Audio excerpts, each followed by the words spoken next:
Ashama akkam jirtu hordoftoota chaanaalii kiyya akkasumallee maatiiwwan kiyya hundi keessan bakka jirtanitti nageenya waaqayyo isiniif haa baay'atuun jedha.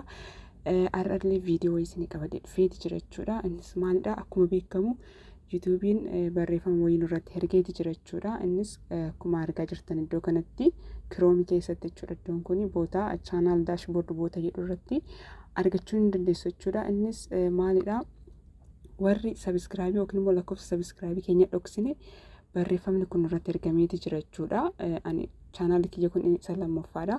Chaanaala kiyya tokkoffaa irratti sinatti ergeeti jira. Isa kana irratti sinatti ergeeti jira jechuudha. Sababni isaas lakkoofsa sabiskiraabii kiyya dhokseen jira waan ta'eef jechuudha.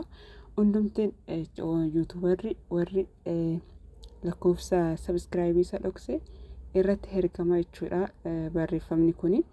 Innis maalidha? Waliin odoo laallee maal jedha barreeffamni kun asitti baay'ee xiqqaattee jirti.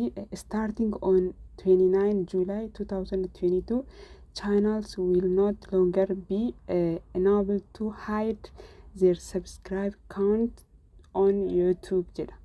Maalni kuni yuutuubarri kamiyyuu yookiin immoo chaanaaliin kamiyyuu lakkoofsa sabiskiraabii isaa yuutuub irratti dhoksuu hin danda'u jechuudha. Kana booda Juulaay 29 booda jechuudha.